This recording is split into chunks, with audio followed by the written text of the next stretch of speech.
Hello students, in chapter 20 of our textbook we are looking at the notion of economic growth. And so as I drew on the board for you last class, over time a nation's economy will go through what we call a business cycle, and what we are measuring is real GDP per capita. So this is GDP adjusted for inflation and divided by the population. That does tend to be how we measure economic growth, is to see what happens to this real GDP per capita over time. And the business cycles, there are 4 phases.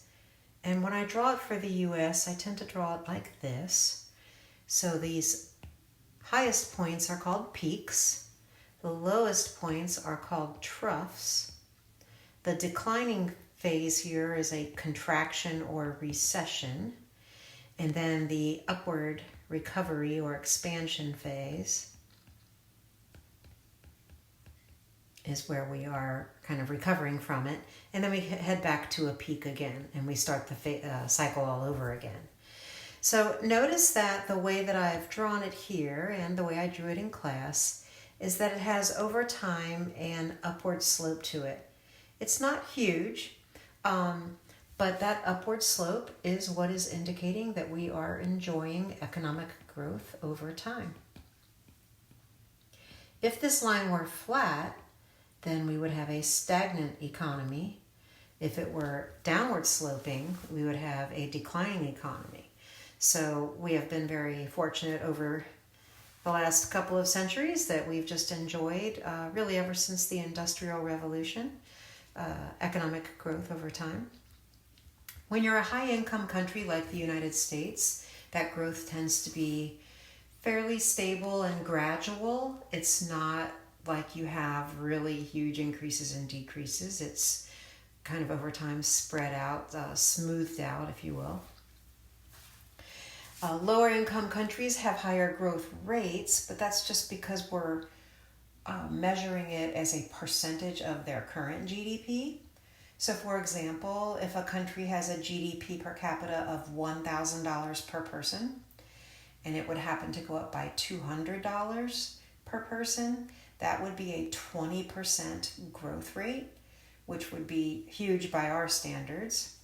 If ours is $60,000 per person and it goes up by $600, note that's a little bit more than theirs was, $500, but ours goes up by $600, that's only a 1% growth rate. So notice that it depends on where you're starting from, what's your beginning number. High growth rates are really just associated with the lowest income countries because they have such a small number to begin with. So seeing growth rates for the United States of 1 to 3% are not uncommon.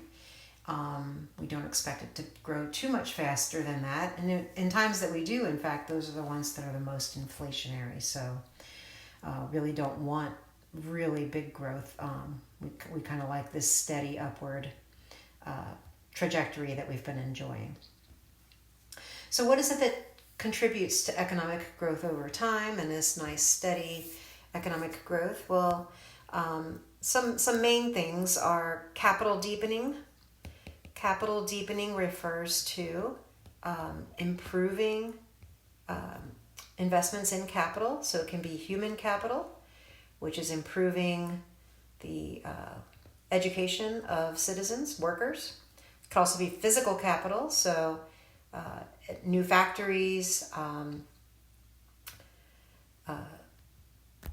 plant and equipment, right? So capital deepening is important. So we want to have economic structures or a framework and a government that supports or incentivizes investments in human and physical capital. Those things lead to higher worker productivity, and it's this higher worker productivity that really contributes to economic growth. Some economists have really looked at it specifically for the United States, and they have found that the number one reason why we have enjoyed our economic growth is because of the adoption of new technology. So innovations in productivity. That's been the number one reason contributing to our economic growth. These other things are important as well. Also important are things like geography, natural resources, things like that. And of course, political environment, lack of corruption, peacetime. These things all lead to steady upward growth. And just adding to the population doesn't quite do it, right? It's got to be that because we're measuring this in GDP per person.